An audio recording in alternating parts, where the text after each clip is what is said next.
এই বড় হাঁড়িতে বা পাতিলে রান্না হচ্ছে 12ই জুন পাম ট্রি ব্যানকুয়েটিং হলে যে ঈদ ফেস্টিভ্যালটা হচ্ছে সেই ফেস্টিভ্যালের জন্য লন্ডনবাসীর জন্য তেহারির জন্য পেঁয়াজ আর তেল মানে বেরেস্তা করে যেটা বলে সেটা করছি। এখন পেঁয়াজ বেরেস্তাটা হয়ে গেছে, মাংসগুলো পানি ঝরায় দিয়ে দিব। এখানে আমি 8 কেজি মাংস ব্যবহার করছি আর সাথে যাবে 5 কেজি চাল। এই মেজারমেন্টে আমি 2টা পাতিলে করব। মাংসটা শুধু এই পাতিলে করছি, কিন্তু যখন চাল করব তখন আরেকটা বড় পাতিল আছে, এটাতে হাফের কম দিব, আর আরেকটা যে বড় পাতিল আছে ওটাতে আমি হাফের একটু বেশি ট্রান্সফার করে নিব। দেন মিক্স এন্ড ম্যাচ করে তেহারিটা করবো আর কি। আমার কিন্তু খুব ভয় লাগতেছে, কারণ এত মানুষের জন্য আসলে এর আগে আমার কখনো করা হয়নি, তো একটু ভয় কাজ করছে।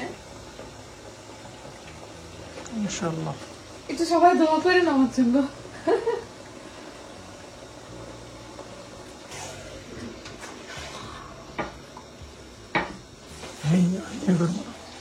বইটা আছে হাতে, হেইও আল্লাহ রহম করো আল্লাহ।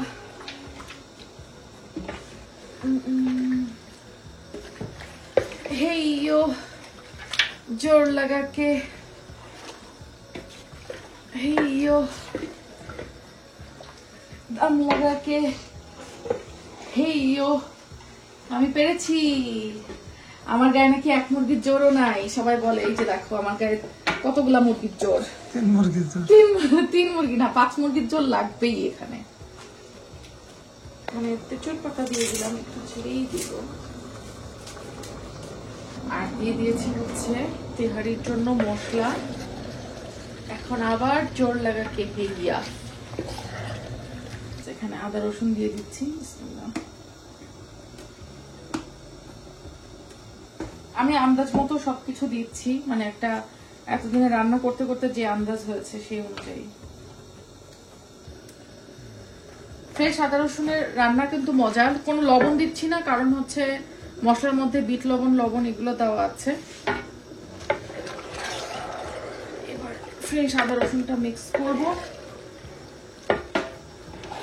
মশলা আরো যাবে, আমি আরো আমার ঘরে বানানো বিভিন্ন ধরনের মশলা এখানে অ্যাড করব 1 by 1।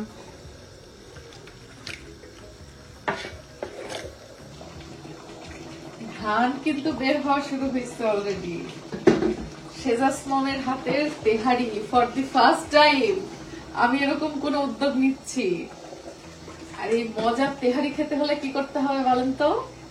আজকে 12ই জুন পাম ট্রি ব্যানকুয়েটিং হলে 329 Romford forest gate, postcode E79HA।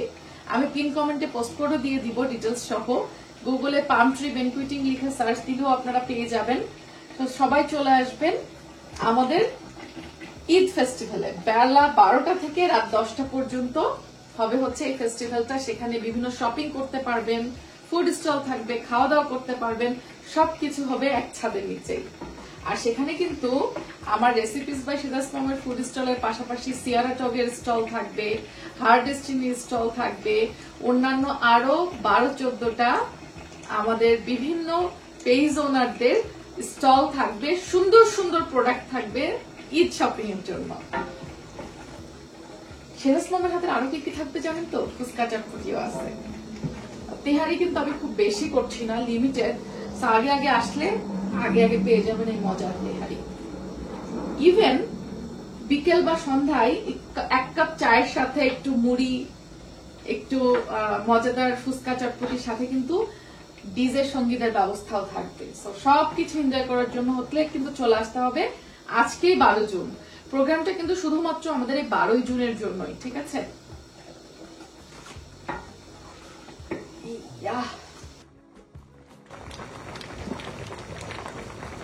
এখন কি হচ্ছে বলেন? আমি চটপটি ফুচকার জন্য ডাবলি সেদ্ধ বসাইছি, আর একসাথেই আলুটাও সেদ্ধ দিয়ে দিছি। এর মধ্যে এখনো চটপটি মশলা যায় নাই। চটপটি মশলাগুলো যাবে আর আলুগুলো তুলে একটু ম্যাশ করে দিব। দেখেন ডাবলিগুলো একদম সেদ্ধ হয়ে গেছে মাশাআল্লাহ। বেশ অনেক সময় নিচ্ছে এগুলো সেদ্ধ হতে। এটি হয়ে গেল। আর চটপটির জন্য তো ডিম লাগবে, সো আমি পাশের চুলায় ডিমও সেদ্ধ হতে বসাই দিচ্ছি একবারে। মোটামুটি এখন বাজে হচ্ছে রাত 12টা। রাত্রেবেলা করে আমার প্রিপারেশন, বিকজ এই জিনিসগুলো না খুব আগে করে রাখলে তো হবে না, সেই জন্য আমি রাত্রে মানে মিডল অফ নাইট থেকে রান্না বান্না শুরু করছি, যাতে আমার সকাল পর্যন্ত ভোর পর্যন্ত সব রেডি হয়ে যায়। আবার আমাদেরকে একদম সকাল সকাল বের হয়ে যেতে হবে লন্ডনের উদ্দেশ্যে। সো প্রিপারেশন গুলো সব রাত 12টা থেকে শুরু হচ্ছে আর কি।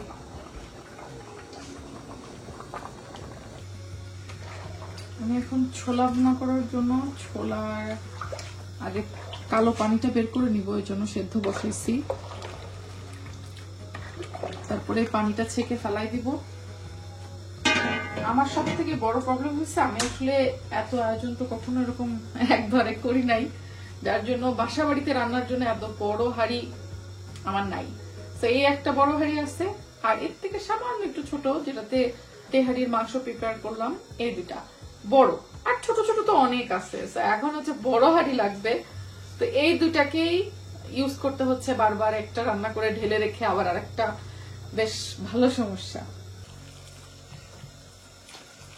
এখানে একেবারে হাতে বানানো তেঁতুলের টক তৈরি হচ্ছে। ফুচকা চটপটির জন্য এই দেশে কিন্তু কেনা টক পাওয়া যায় বোতলে।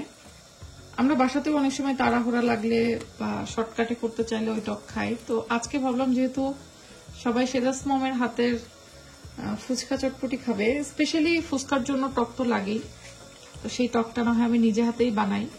আমি তেঁতুল এখানে ভিজাই রাখছিলাম একটু গরম পানি দিয়ে, সেটা প্রথমে এরকম একটু কচলায় তেঁতুলের কাপ বানাই নিব।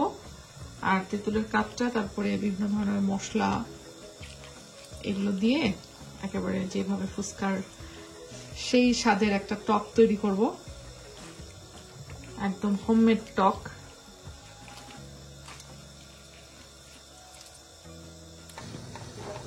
আমার হোমমেড মুড়ি মশলার প্রিপারেশন নিচ্ছি।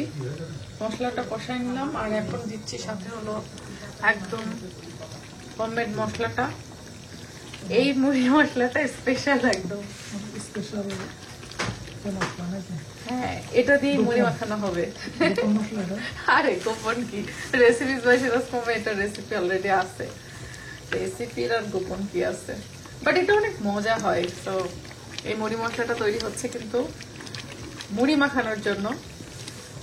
ঈদ ফেস্টিভ্যালে যারা আসবে সবাই এই মশলার মুড়ি মাখানো খাইতে পারবে। এটা এখন আরো জাল হবে।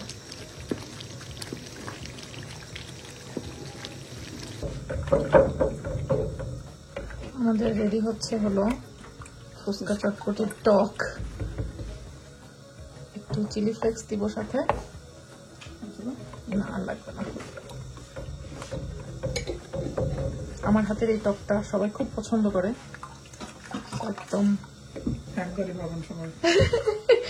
পরে আছে ফুচকা বাদ দিয়ে সবাই টক খায় না, ওটা দেওয়া হবে না।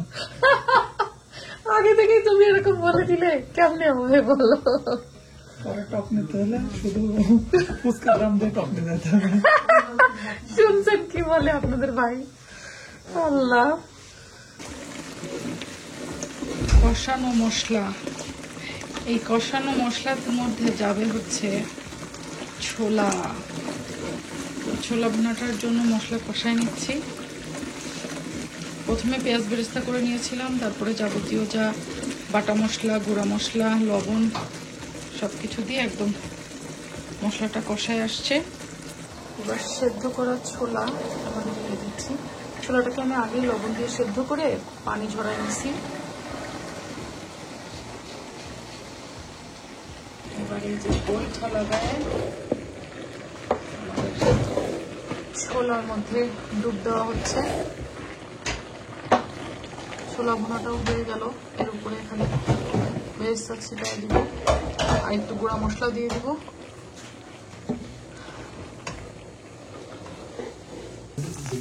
সবশেষে হচ্ছে আমি ফুচকাগুলো ভাজছি। এখন অনেক রাত, প্রায় ভোর হয়ে গেল, তো ভাবছি যে আর ঘুমানোর দরকার নাই, একবার এগুলো রেডি করে ফেলি। ফুচকাগুলো ভাজা হলেই কিন্তু মোটামুটি আমি এখনকার মতো কাজ শেষ করব। এখনো তেহারি রান্না আমার বাকি আছে, তেহারির চালটা। সো আমি ভাবছি ওটা একটু আর্লি মর্নিং করব।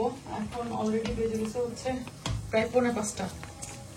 ভাবছি 2 ঘন্টা একটু পাওয়ার ন্যাপ নিয়ে নিব, নাহলে আর হবে না। আর ফুচকাগুলো ভেজে আমি এটা বক্সে রেখে দিব। লাস্ট মোমেন্টে ফুচকা ভাজার জন্য আবার অনেক সময় লাগবে। তো যারা এই মজার মজার ফুচকা, চটপটি, তেহারি, মুড়িমাখানা সব খেতে চান তারা কিন্তু আজকে 12ই জুন চলে আসবেন পাম ট্রি বেনকুইটিং হলে।